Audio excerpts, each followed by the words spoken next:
Meu nome é Queco Brandão, eu sou compositor, arranjador, pianista, produtor musical. E a música, para mim, ela é exatamente aquilo que passa pelo meu coração. Ela é resultado daquilo que eu me apaixono. Es tu luz en mi memoria que me vuelve a hablar como si fuera hoy, un miércoles después del carnaval. Te vi, ¿cómo explicar? Te vi desaparecer. Queco Brandão, muito obrigado pela sua presença aqui no Refrão. Prazer tê-lo aqui no programa. Muito obrigado pelo convite. Me diga uma Gentil. coisa, como é que a música entrou na sua vida? Rapaz, na verdade, eu acho que ela sempre esteve na minha vida, né? Eu já nasci com esse gene musical, isso com absoluta certeza.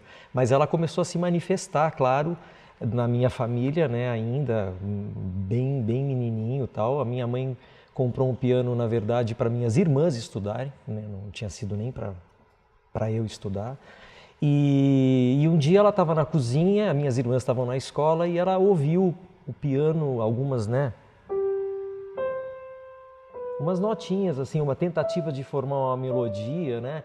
E ela pensou assim, acho que as amiguinhas alguma amiguinha das meninas deve estar aí brincando no piano, né? E ela foi dar uma olhada para ver quem que era. Quando ela botou a cabeça assim, era eu. Eu estava lá no piano e ela achou interessante, porque criança vai para o piano, né? Começa a martelar, né? E eu não, eu estava tentando formar uma melodia e tal. E ela achou aquilo muito legal e ela ficou me observando, ficou prestando atenção. E ela, toda vez que eu ia para o piano, ela deixava. E aí ela foi me incentivando e as notinhas que eu tentei formar foram se tornando músicas, né? Composições minhas. Aí eu comecei a fazer música para minha avó, para as minhas tias. Todo mundo tinha música, era valsinha da vovó, valsinha do vovô. Eu comecei a fazer. Com que idade, mais ou menos? 6 para 7 anos, por aí. E quando é que você realmente teve assim, a sua primeira experiência assim, de tocar para o público? Porque mesmo quem envereda pelo caminho da música erudita, acaba montando uma bandinha de rock também, na adolescência e tal. Sim. Então, na verdade, começou eu morava num condomínio em São Paulo que tinha um teatro, né? E esse condomínio, ele promovia festivais de música, a princípio para os condôminos, mas abria para fora, vinham pessoas de fora também e tal. E eu ali com a turminha enfim, com os amigos e tal, eu comecei a compor algumas coisas, aí com parceria com letra e tal, aí um amigo fazia a letra, eu fazia a música, aí o outro já indicava uma cantora e tal. E para minha surpresa, eu fiquei entre os 3 primeiros classificados, né? E eu já assim, meu pai principalmente sentiu que tinha uma coisa ali expressiva, né? Tipo, pô, peraí. Se o moleque ficou aí entre os 3 primeiros, tem uma coisa aí importante que acho que a gente realmente tem que acreditar. Então, esses acontecimentos é que foram realmente endossando e acho que principalmente conquistando a confiança deles de que a música seria realmente uma trajetória muito bacana para mim profissional, apesar de eu ser formado em propaganda e marketing. Eu não sou formado em música, na verdade. Você se lembra dessa canção? Saberia tocá-la, um trecho? Rapaz! Acho que sim. Peraí, deixa eu ver se eu me lembro. Acho que é alguma coisa assim, peraí. Ela tem uma letra, né? Não sei se eu vou lembrar da letra, mas era... Do que você se lembrar, se puder tocar.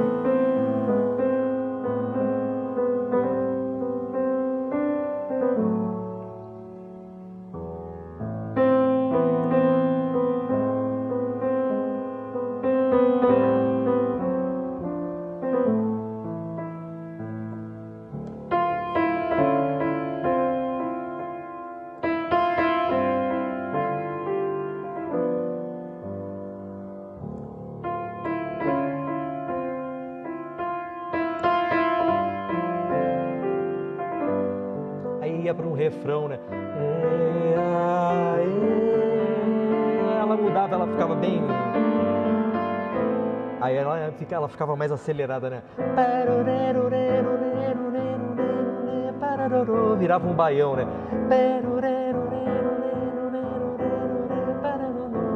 entrava no refrão e ela pegava força. Era uma música de protesto que falava das favelas, enfim, da miséria no Brasil. Você vê, assim, adolescente, molequinho e tal, mas eu já tinha essa visão, essa consciência, né? Você lembra do nome dela? Bendito Povo. Um belo nome. Pois é. Para uma canção de protesto. Exatamente, exatamente. Você falou aí que a música acabava mudando para o baião, assim, você Sim. mesmo estudando o piano, estudando a música erudita, assim, você também teve interesse pelos sons regionais? Na verdade, o tempo todo. O tempo todo. A minha, vamos dizer assim, eu comecei a estudar erudito porque foi a minha primeira orientação na música, ela foi dentro do campo da música erudita. Até porque eu acho a música erudita mais eficiente nesse sentido, né? Porque a música erudita, ela te dá a técnica que você precisa para executar a música popular. Então é importante os exercícios, a técnica que você pega através dos exercícios do clássico, do erudito, é fundamental para que o músico depois ele possa optar para ir para o popular. Ou seja, aí eu estou falando de jazz, eu estou falando de blues, eu estou falando até de rock, eu estou falando seja do que for, do estilo que for. Mas eu acho que a música erudita ela é muito importante, porque ela trabalha a independência dos dedos, aquela coisa dos exercícios de você fazer dedo a dedo, né? Depois de alternar dedo com dedo, segundo com terceiro, terceiro com quarto, e assim você vai pegando uma técnica muito importante que é para você ter uma performance bem interessante nos outros estilos, entendeu? A técnica você já tem, o erudito te deu a base, né? Quando foi que a música realmente virou uma coisa séria, do tipo, agora eu vou viver disso? Olha, começou quando eu estava fazendo faculdade de propaganda e marketing e numa aula de rádio e TV, um professor meu, eu fiquei muito interessado naquela aula em particular, porque era uma aula que falava justamente da produção de jingles e trilhas para os comerciais de TV, e eu falei, opa, aqui tem um viés, uma possibilidade, né, de eu trazer a música para essa área. Conversei com esse professor e ele falou, cara, o caminho é você conhecer uma produtora de som, você enfim, entender o trabalho deles, ver se você se identifica e começar a fazer alguma coisa nessa área. Bom, resumindo, a primeira produtora de som que eu fui visitar, eu já entrei como estagiário. E ali começou toda uma manifestação mesmo de música ligada para publicidade, né? Especificamente para comerciais de TV. E eu adorei, eu achei um métier incrível, criativo. Pô, você está lidando com o pessoal de agência, com criativos de agência de publicidade, você tem que cobrir uma gama imensa de estilos. Então, nesses desafios, eu tinha que literalmente ir de A a Z. Posso te garantir que foi o que me deu essa amplitude mesmo de atuação. Eu acho que é por isso que o meu trabalho é eclético. Eu me considero um cara eclético. Eu acho que foi a publicidade que me trouxe isso, né? Então, vamos falar mais sobre esse seu ecletismo no próximo bloco, pode ser? Com certeza. Primeira parada do refrão, daqui a pouquinho a gente volta a conversar com Queco Brandão. Não saia daí.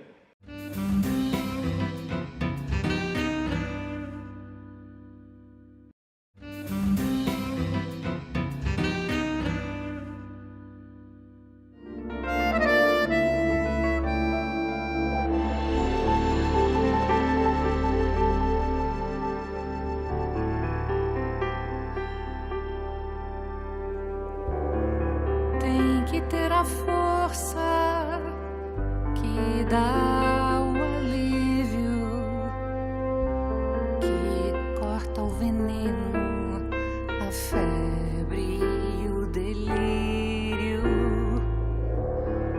Tem que ter a força de ervas e ramos, de velas e incensos, de preces e banhos. Tem que ter a força do mel e do leite,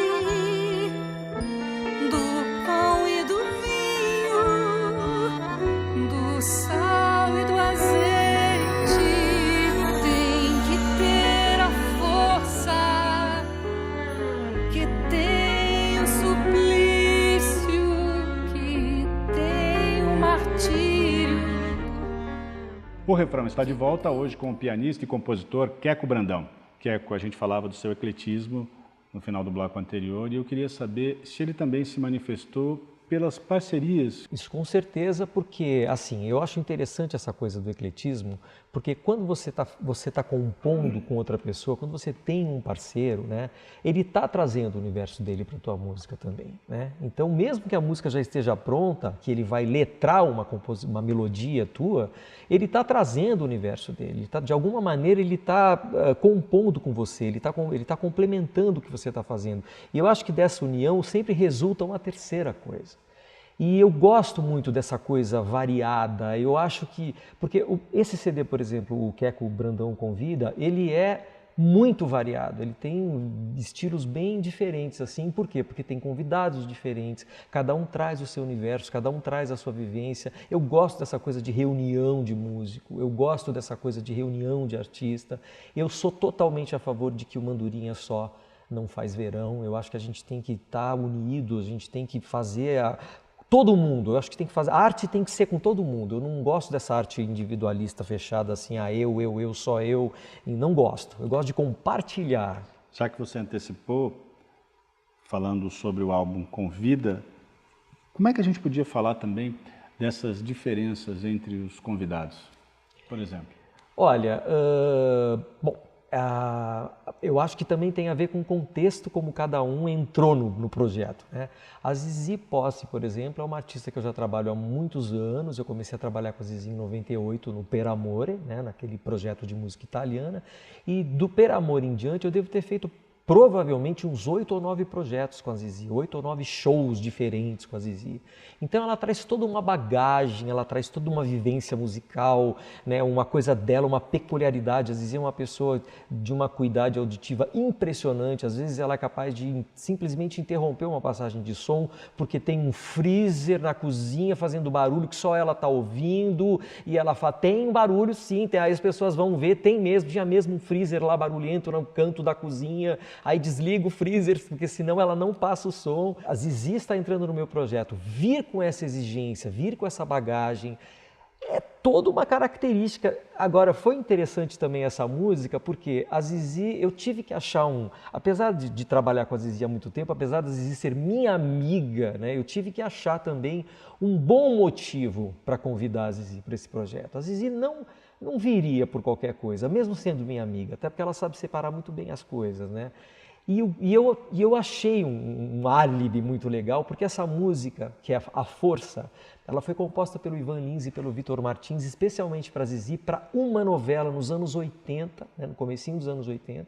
Essa música só entrou na trilha dessa novela.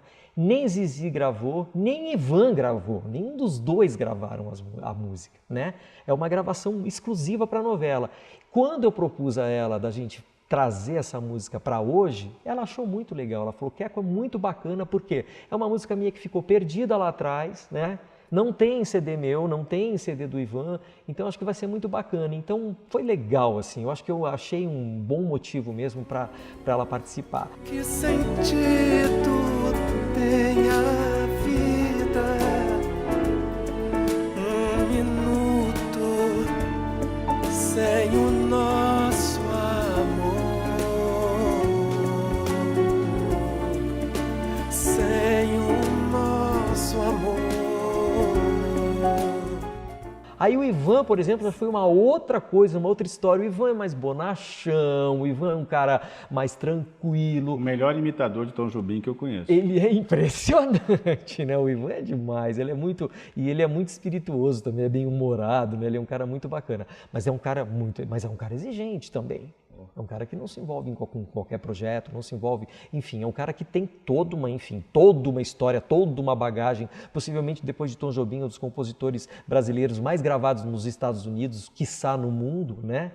Então, mas ele vem diferente da Zizi. O Ivan já vem de uma forma mais tranquila, mais lá. Nem quis ouvir o arranjo. Eu falei, Ivan, eu vou te mandar o... Não, vou confio em você, vamos lá, na hora a gente vê. Quer dizer, já vem com uma outra característica, né? Uma coisa um pouco mais, enfim, mais solta e tal.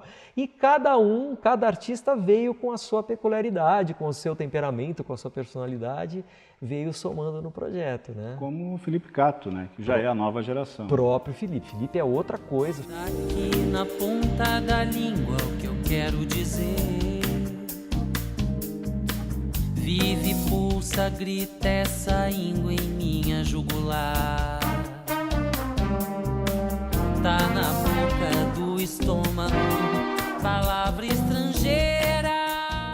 E você sabe que o Felipe chegou no estúdio completamente gripado. Eu fiquei super assustado o dia que ele chegou. Cara, eu tô muito gripado, não sei se tom não vai dar, a gente vai ter que baixar o tom. Eu falei, cara, agora que você me fala isso, como é que a gente vai fazer? Bom, aí peguei os midis, baixei um tom, tirei alguns instrumentos que já tinham sido gravados, gravamos só em cima dos midis, né, que dava para mexer nas tonalidades. E ele gravou tudo um tom abaixo, se eu não me engano, porque não estava dando para ele cantar no tom que a gente tinha combinado. Agora, foi surpreendente. Ele não estava bem, assim, ele falou, vou aqui ver o que dá para fazer e tal. Solta, gravando. Cara, foi lindo. A voz veio, assim, Canta sabe? muito, né? A voz veio, assim, com toda aquela limitação que ele estava, mas aí quando começou a cantar, veio lindo. Tanto que se eu não contasse essa história, ninguém ia nem saber que ele estava super gripado no dia, né? Não dá nem para imaginar, né? É um belo balanço que você faz nesse trabalho, né?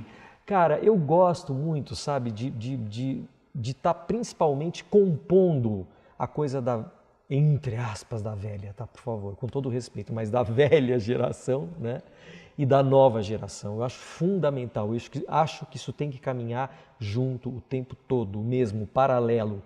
Tem muita gente nova fazendo muita coisa legal e eu acho que eles nos puxam para frente, eles nos impulsionam. Então eu me sinto com vida, exatamente como é o nome do meu CD, eu me sinto com vida quando eu estou aí compondo com gente nova, convidando novos talentos e principalmente quando eu vejo que essas pessoas admiram o meu trabalho. Eu acho isso é demais, cara, uma glicose, sabe, na minha veia. Você falou em pessoas que admiram o seu trabalho e eu acho que a gente tem o dever de saber algumas das histórias que aconteceram nesses trabalhos mundo afora. Vamos deixar isso para o último bloco? Opa, vamos lá. Perfeito, é a segunda e última parada do refrão. Daqui a pouquinho a gente volta a conversar com Queco Brandão. Até já.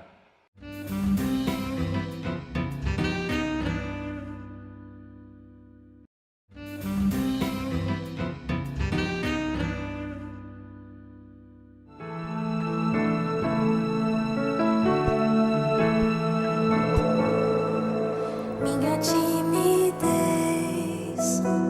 sonhos à distância,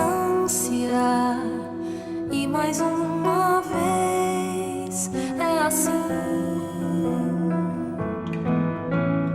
Um gesto contido, um sinal confuso, só porque não sei te dizer como eu sei te sentir.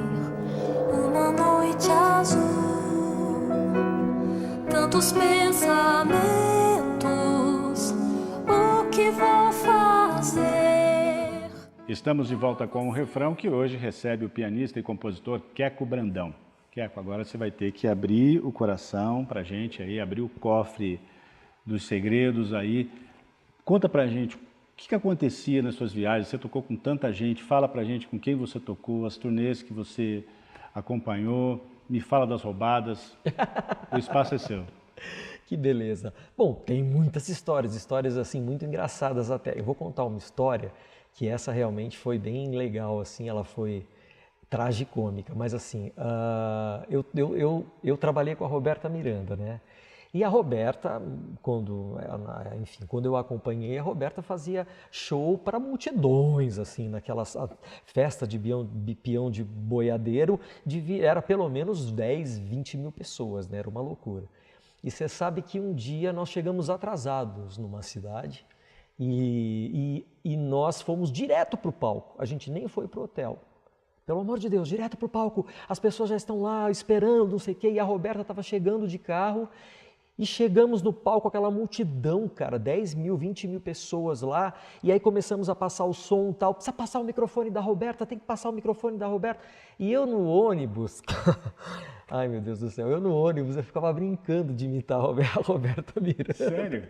Eu ficava brincando, assim, não pejorativamente, mas assim, ela tem um timbre muito particular, né? E eu gostava de fazer imitações dela, mas aí eu fazia umas paródias das músicas com outras letras e tal, e o pessoal, para divertir Quem a nunca, galera, né? não é? E aí assim, e o pessoal sabia que eu fazia isso, e aí começaram, passa o microfone pro Queco para ele imitar a Roberta. E aí me deram o microfone e eu botei a pasta de partitura na minha frente para não me verem, né? E começaram a passar uma música dela e eu cantei mesmo para valer. Eu cantei como se fosse a Roberta, com a letra certinha e tal. Dari, você não acredita, Dari, o que aconteceu? As pessoas pensaram que ela estava lá e que ela estava na coxia chegando. E a multidão entrou em êxtase, assim, começaram... Acharam que era a Roberta Miranda, que ele não era eu, entendeu? E assim, e aí quando a Roberta chegou, o microfone já estava passado, o show rolou normal. Depois, no final do show, no ônibus, ela ficou furiosa. Quem foi que me imitou? Eu estou sabendo que alguém me imitou, quem foi? Aí rolou aquele silêncio, assim, ninguém falou nada, para eu não ser castigado, né? Tô brincando. Né? Você também tocou com o Toquinho. Sim. Que também é um grande mestre. O Toquinho é demais. O Toquinho e bom de história também, maravilhoso, né? super generoso. Todos os shows, cada show, o Toquinho tinha uma história diferente do Vinícius de Moraes. Eu nunca vi isso. Ele ia contar uma história, eu falei, ele vai contar aquela que ele já contou tal. Quando a gente via, era uma história diferente, que ele não tinha contado ainda. Eu falei, cara, como assim? Ele ainda tem história do Vinícius? E ele disse que tem história para a vida inteira do Vinícius, né, inéditas, né, de muitas coisas que aconteceram entre eles. Uma curiosidade no seu vasto currículo musical é a colaboração com a banda Ocotô. Sim. E eu fiquei surpreso ao descobrir isso, né, porque uma das vocalistas da banda, a Sherry, morreu há pouco tempo. Sim, acho que há 2 anos atrás, né? Isso. Bem recente. E acho que em dezembro do ano passado. Sim, sim. E eu queria saber como é que foi essa sua experiência, porque o Ocotô é uma coisa bem maluca, né? Muito de vanguarda para a época. Muito, assim, muito, né? muito. Olha, na verdade a minha participação no Ocotô foi basicamente como tecladista, né? Então eu trabalhava muito com timbres, né? Com timbres sintetizados, mas principalmente complementando as linhas do próprio Ocotô e de guitarra, porque o André Fonseca, que é um gaúcho, que foi quem formou o Ocotô com a esposa dele, né, a Sherry Taquetani, que era esposa dele nessa época, né, depois eles vieram até a se separar. E o André tinha um conceito de tocar guitarra aqui com a mão esquerda e com a direita fazer as linhas de Ocotô ao mesmo tempo, simultaneamente, que era uma coisa impressionante. E era de uma independência. E ele criava linhas muito criativas, muito criativas. Então, assim, eu dobrava as linhas dele com baixos de synth, simulando Moog, e com a mão direita eu fazia uma outra linha de metais, entendeu? Era um trabalho muito complexo que exigia da minha independência, né, no meu cérebro muito, né, da minha técnica também, porque eram linhas difíceis de executar, eram linhas complicadas, assim. Foi seguramente uma das bandas mais criativas que eu participei na minha vida. Depois eles migraram para um estilo bem diferente, né, eles foram pro thrash, heavy thrash metal, aí eu já nem sei, eu já não fazia parte, né, mas essa fase que eu fiz parte, na minha opinião, é a fase mais criativa deles. Por falar em fase criativa, o que é que você pode mostrar para a gente ou adiantar no seu próximo trabalho? O que é que está vindo por aí? Mostra uma canção para a gente. Claro, mostro sim. O Queco Brandão Convida 2 é quase que uma obrigação, porque os meus convidados, todos, meus amigos, enfim, os meus artistas que eu gosto,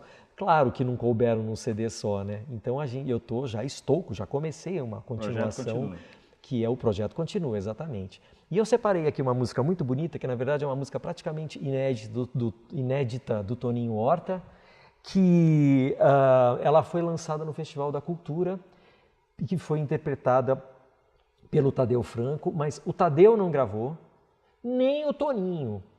E eu, desde essa época, fiquei apaixonado por essa música. E eu já estava lá maquinando, vou gravar essa música.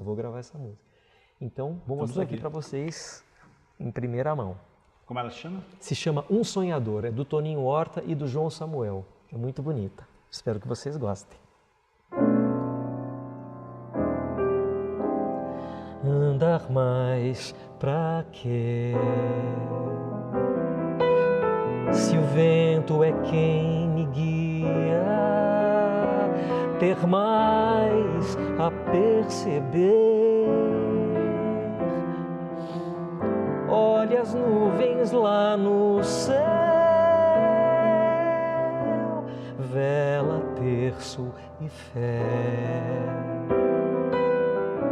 Trem de ferro ao luar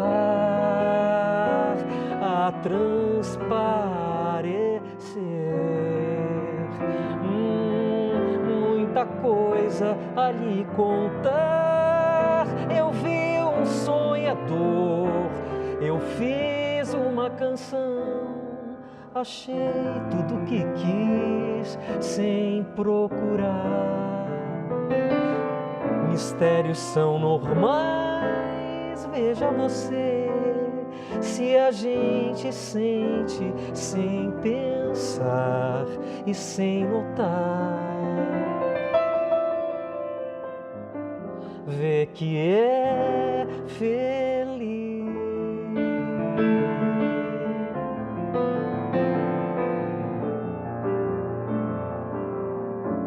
Como diz a história, aquele que tem o barco pronto pra zarpar, deve saber partir.